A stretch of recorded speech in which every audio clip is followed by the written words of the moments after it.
आपसे जानना चाहूंगा कि सर ये जो जप नाम मंत्र है, इसमें कितना पावर है सर कि लोगों को अपने अपने वश में कर लेता है ये? जपनाम जपनाम मैं तो ये तो एक एक्सप्रेशन है, और लोग आपस में, हम लोग भी अभी जितने भी हम लोग इससे जुड़े हुए लोग हैं या ऐसे भी लोग हैं, हम लोग आपस में जपनाम करने लगे हैं। बॉबी जब भी फोन करो तो जपनाम ही कहता है, तो ऐसा हो गया है, अच्छा है। तो कितनी खुशी मिलती है सर, क्योंकि जब भी कोई चीज अगर मैं बात करूं आपकी फिल्मों से आती है, अब आपके वेब सीरीज पे आ रही है, जैसा कि आप भी बता रहे हैं कि लोग एक जब कोई भी चीज ट्रेंड बन जाती है सर, तो एज एन डायरेक्टर कितना खुश होते हैं कि जैसा कि आपने बताया कि बॉबी को भी जब मैं कॉल करता हूँ तो जप नाम कहता है।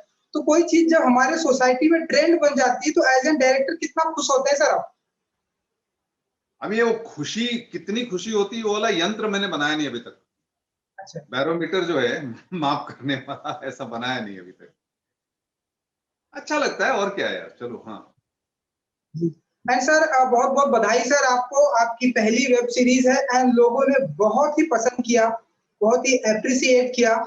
सो एंड बहुत ही प्यार मिल रहा है इस वेब सीरीज को। तो एज ए डायरेक्टर कैसे देखते हैं आप, कितना खुश होते हैं कि जब भी किसी भी प्रोजेक्ट पर आप काम करते हैं? हमने तो आपकी ढेरों सारी फिल्में देखी है एंड अब हम लोगों ने अप्रिसिएट किया एंड अब हम आपकी वेब सीरीज देख रहे हैं, लोग बहुत ही अप्रिसिएट कर रहे हैं। सो कैसे देखते हैं आप?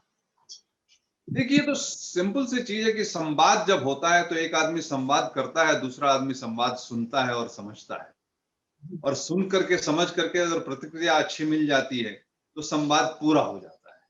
तो उसी तरह से मैं यही कहूंगा कि इसमें संवाद पूरा हो गया। हमने कहानी कही, गढ़ी, हम सबों ने मिलकर के उसमें मेहनत की, कलाकारों ने, टेक्नीशियंस ने, टेक्नोलॉजी ने, और मिलकर के सामने रखा, और सुनने वाले दर्शक को सुनाई पड़ा और समझ में आया और वो उस पर खुश हुआ, तो संवाद पूरा हो गया। संवाद पूरा हो गया तो संतोष होता है। तो मैं यही कहूंगा कि काफी संतोष होता है, और ऐसा लगता है इसी इसी संतोष से आपको उत्साह मिलता है कि आप आगे भी संवाद करते रहें, और जो है आप कहानियां बुनते रहें, कहानियां कहते रहें। हम तो एंगेज करने के लिए, लोगों को दिखाने के लिए, एक एंजॉय करने के लिए, एंटरटेन करने के लिए कहानियां कहते हैं। जी। एंड सर हमने आपकी ढेरों सारी कहानियां फिल्मों के माध्यम से देखी है, लोगों ने अप्रिसिएट भी की। नाउ अब आप सर वेब सीरीज के माध्यम से ला रहे हैं, सो कोई खास वजह है कि अब आप वेब सीरीज के माध्यम से ला रहे हैं और आपकी पहली वेब सीरीज है, लोगों ने पसंद भी किया है? भैया, वेब सीरीज हो या टेलीविजन हो या फिल्में हो या वीडियो हो, कहानियां तो कहानियां होती हैं, कंटेंट तो कंटेंट होता है। हम सब कुछ कर रहे हैं।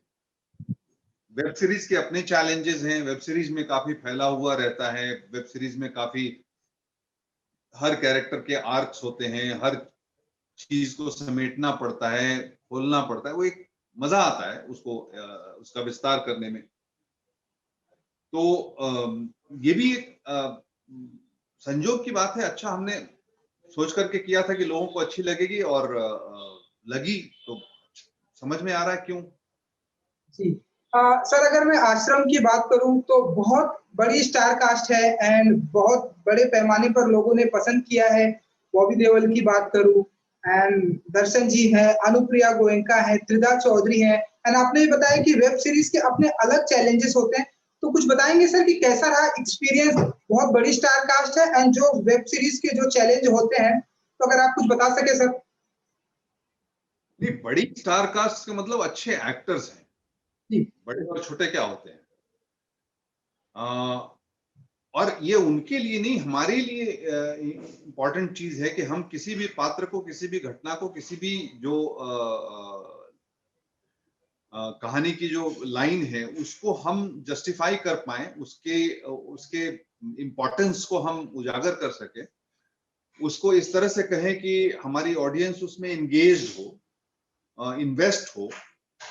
तो वो एक चैलेंज रहता है, और उसको, उसका 70% कहें, 80% कहें, तो लिखने में, जब आप अच्छे से लिख लेंगे उसको, तो एग्जीक्यूट करने का काम जो है वो 20% ही मैं मानता हूँ। तो वो चैलेंजेस हैं अपने इतने सारे कैरेक्टर्स को लेकर। अच्छा, और जब वेब सीरीज है तो आपको चाहिए इतने कैरेक्टर्स, क्योंकि आपको हर वक्त इंटरेस्टेड रखना है ऑडियंस को। तो अच्छा था, बहुत अच्छा था। एंड मैं यही कहूंगा कि बड़ा भाग्यशाली हूं कि सभी एक्टर्स मुझे बड़े अच्छे, बड़े संजीदा काम करने वाले मिले।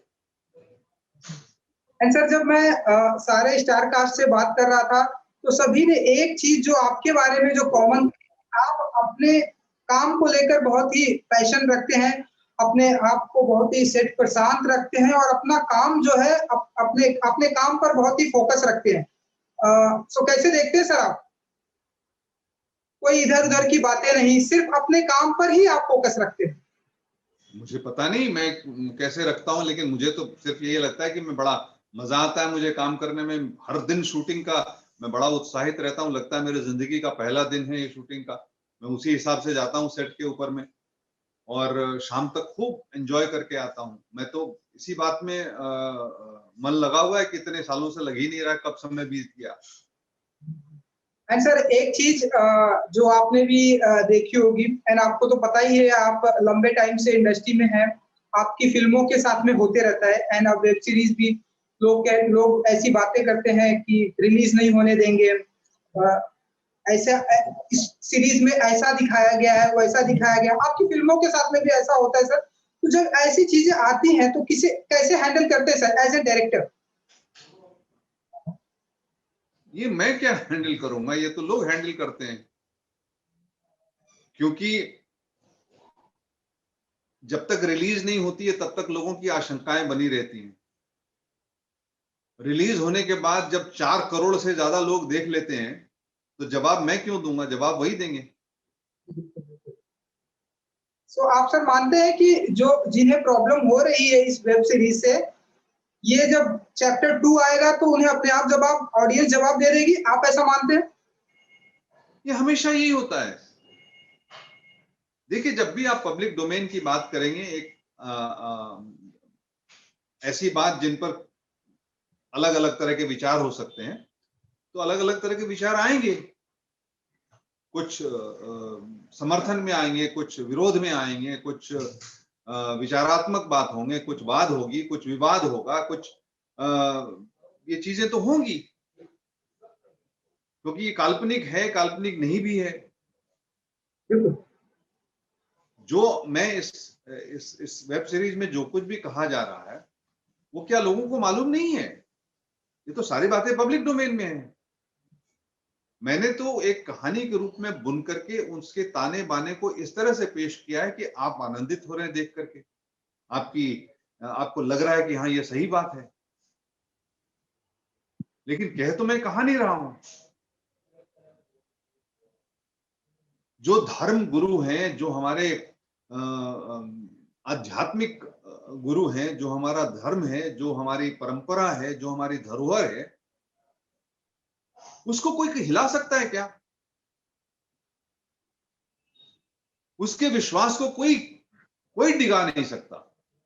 ये तो जो सस्ते से लोग हैं, प्रपंची लोग हैं, छद्मवेशी लोग हैं, जो आम इंसान को बहला के फुसला के उसको एक्सप्लॉइट करते हैं, उनको चिंता होती है। तो जो है सही जीवन में वो सामने आता है, लेकिन जब सच्चाई सामने आ जाती है तो सब चुप हो जाते हैं। इसीलिए मैं कहता हूं कि मैं कौन किसी को जवाब देने के लायक। 4 करोड़ जनता, उससे भी ज्यादा लोगों ने जो देखा पहले भाग को, वही जवाब देंगे। सर, धर्म गुरु की भी मैं बात करूंगा, लेकिन उससे पहले जो जब से ये वेब सीरीज आई है, एक बात जो है ऑडियंस से बहुत ही बातें कर रही है, उनके लिए भी बहुत आश्चर्यजनक रहा है सर, वो है बॉबी देओल का इस तरह से कैरेक्टर जिस तरह से आपने किया है।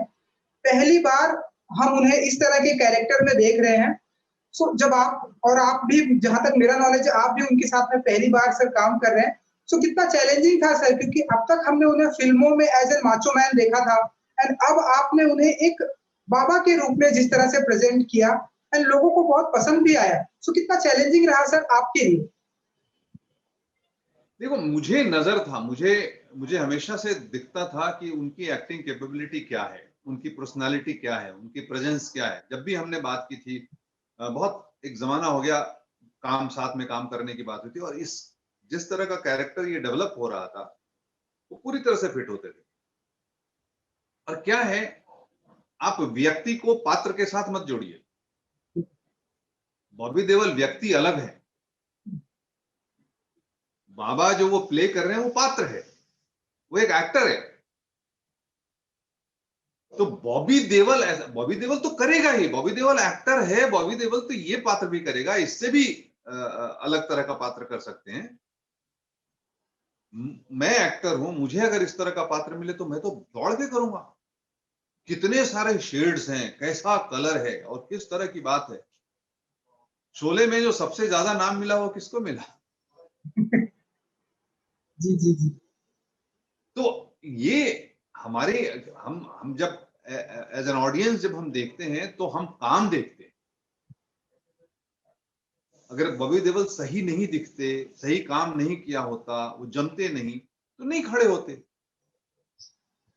लेकिन उनमें क्षमता थी, वो अच्छे एक्टर हैं, उन्होंने पूरी जान लगा करके इस कैरेक्टर को किया, तो वो यहां खड़े हुए। अब बॉबी देओल से इस कैरेक्टर को जोड़ नहीं सकते। बॉबी देओल व्यक्ति, बॉबी देओल एक पिता के पुत्र हैं, बॉबी देओल एक महिला के पति हैं, बॉबी देओल बच्चों के बाप हैं, वो अलग हैं। हम अक्सर ये सोच लेते हैं कि अच्छा ये ऐसा कैसे करेंगे। अरे भाई, ये एक्टर हैं, और इस तरह के पात्र को करने के लिए एक्टर, एक अच्छे एक्टर की जरूरत है, वो एक्टिंग करते हैं। जी। एंड सर, जो भी जिस भी कैरेक्टर में वो आए, लोगों ने लेकिन बहुत ही अप्रिशिएट किया। जी एंड सर, एक चीज, जैसा कि आपने धर्म गुरु की बात की, स्पिरिचुअल होना अलग बात है, एंड जिस तरह से हमारे सोसाइटी में लोग बेवकूफ बनाते हैं वो एक अलग चीज है। सो अगर मैं आपसे पूछूं पर्सनली, आप ऐसे किसी धर्म गुरु हैं जिनमें आप बिलीव करते हैं, जिन्हें आप बहुत मानते हैं? मैं अपने धर्म में आस्था रखता हूं। मैं जो सच्चे संत, गुरु, ज्ञानी लोग हैं, जो कभी अपना प्रचार नहीं करते, जो अपने ध्यान में ऊपर के साथ जुड़ने में लगे रहते हैं, उनको जानता हूं, उनके पास जाकर के बैठता हूं और ज्ञान भी लेता हूं उनसे। बैठने से ही एक अभिभूति होती है। उनका नाम नहीं लूंगा, उनकी चर्चा नहीं करूंगा, क्योंकि वो चाहते नहीं। लेकिन जो लोग अपने ग्लैमर को, अपने वेशभूषा को, अपने पूरे अपने बाजार को लगा के दुकान जो लगाते हैं, उन लोगों को भी जानता हूं। तो ऐसा नहीं है, जैसे हमारी आंखें खुली हैं, हम सब सब देख रहे हैं, हम सब जान रहे हैं। एंड सर, बॉबी देओल जी के साथ में आपने काम किया। बहुत पहले आपने कहीं ना कहीं ये भी कहा था कि आपकी इच्छा जो है मिस्टर अमिताभ बच्चन जी के साथ में काम करने की थी, आपने किया। एंड आपकी इच्छा धर्म जी के साथ में भी काम करने की थी। सो हम आने वाले दिनों में हम देखेंगे कभी फिल्मों में आप उनके साथ में एसोसिएट। मैं भगवान से मनाता हूं कि ऐसा कुछ पात्र कभी हमारे किसी काम में आ जाए कि मैं एक दिन के लिए भी उनके साथ काम कर लूं। हेमा जी के साथ मैंने 2 दिन काम किया, सत्याग्रह में मौका मिल गया, और बहुत मजा आया हेमा जी के साथ काम करने में। इसलिए मैं ईश्वर से मनाता हूं कि कभी ऐसा मौका मिल जाए, जल्दी मिल जाए, कि मैं, मतलब हमारी जो आदरणीय लिस्ट है उसमें धर्म जी भी आ जाए, बहुत मजा आएगा। आई विश कि सर वो जल्दी होगा, एंड वो हमें जल्दी देखने को मिलेगा। एंड सर, अयोध्या में शूटिंग हुई सर। मैंने देखा अयोध्या में, मैंने ये भी जहाँ कुछ पढ़ा कि जब शूटिंग करने आप लोग गए थे तो बहुत सारे वो खंडहर था, देन आप लोगों ने उसे रिक्रिएट किया, बहुत ही अच्छे से बनाया। तो कुछ अगर अयोध्या में शूटिंग का अगर कुछ एक्सपीरियंस अगर सर शेयर कर सके आप। मैंने सुना ठंड का भी मौसम था। बहुत खूबसूरत जगह है, बहुत खूबसूरत लोग हैं वहां पे, और हर जगह लोग अच्छे रहते हैं। मैं जब भोपाल में करता था तब भी हमें बहुत अच्छे लोग मिलते थे, हर जगह लोग अच्छे होते हैं। लोकेशन बहुत खूबसूरत था, ये जो था, इसको पूरी तरह से रिसरेक्ट करने में हमको बहुत मजा आया। और हाँ, बिल्कुल सही कहा आपने, बहुत कड़ाके की ठंड थी जब हम लोग शूटिंग कर रहे थे, और मुझे बड़ी तकलीफ होती थी जब मेन एक्टर्स जो हैं उनको कपड़े उतारने पड़ते थे, और उलेन अपने और शॉल उतारना पड़ता था, और जब ठंड में वो शॉट और सीन करना पड़ता था, अंदर से कांप रहे होते थे बेचारे, लेकिन ऊपर काम करते थे। ये एक तकलीफ वाली बात थी। हम लोगों ने काफी हीटर वीटर लगा के रखा था हमेशा सेट के ऊपर में, पर ठंड तो ठंड होती है, और उत्तर भारत की ठंड तो कड़ाके वाली ठंड होती है। तो अच्छा था, बड़ा आनंदमय था काम। हम 4 महीने लगातार शूटिंग करते रहे थे। एंड सर चैप्टर 2 11 नवंबर से आ रहा है, स्ट्रीमिंग होने वाला है। इसके बाद मैंने सुना कि सीजन 2 पर भी आप काम कर रहे हैं। सो कुछ जरा बताना चाहेंगे सर कि ये कब से शूटिंग स्टार्ट करेंगे या आप लिख रहे हैं, कितना प्रोसेस चल रहा है सर? जी, प्रोसेस चल रहा है अभी, वो सब चीजें प्लान हो रही हैं, और डिले नहीं होगा, काम जल्दी होगा। हाँ। तो जो सीजन 2 पर आप बाबा निराला जी को ही रखेंगे या किसी और ऐसे जो बाबा हैं जिनकी पोल खोलना चाहेंगे आप? हम किसी की पोल नहीं खोल रहे भाई, प्लीज ऐसा खामखा का इल्जाम मत लगाइए। हम कहानी कह रहे हैं, कहानी में पात्र और घटनाएं हैं जो ऑलरेडी हो चुकी हैं और काल्पनिक भी है। मैं सीजन 2 का खुलासा भी नहीं कर सकता आपसे जब तक आप चैप्टर 2 ना देख लें। एक बार चैप्टर 2 देख लें, उसके बाद बात करेंगे। सर जाते आते एक आखिरी सवाल कि अपने जिन्हें अपने फैंस के लिए एंड जिन्हें बहुत बेसब्री से इंतजार है 11th ऑफ नवंबर को चैप्टर 2 का, आश्रम चैप्टर 2 का, उनके लिए कुछ कहना चाहेंगे सर? बहुत इसमें सारे कैरेक्टर, सारी घटनाओं का सम्मेलन है, तो ये ज्यादा धारदार है, और इसमें आपको सभी के सच्चे रूप खुल करके सामने आएंगे, और हमारी कहानी भी किन मोड़ों पे जा रही है वो भी सामने आएगा। तो आप मुझे पक्का मालूम है कि आपने अगर चैप्टर 1 एंजॉय किया है तो चैप्टर 2 आप डबल एंजॉय करेंगे। क्या बात है। हमसे बात करने के लिए बहुत बहुत धन्यवाद सर, एंड जपनाम। जपनाम जपनाम।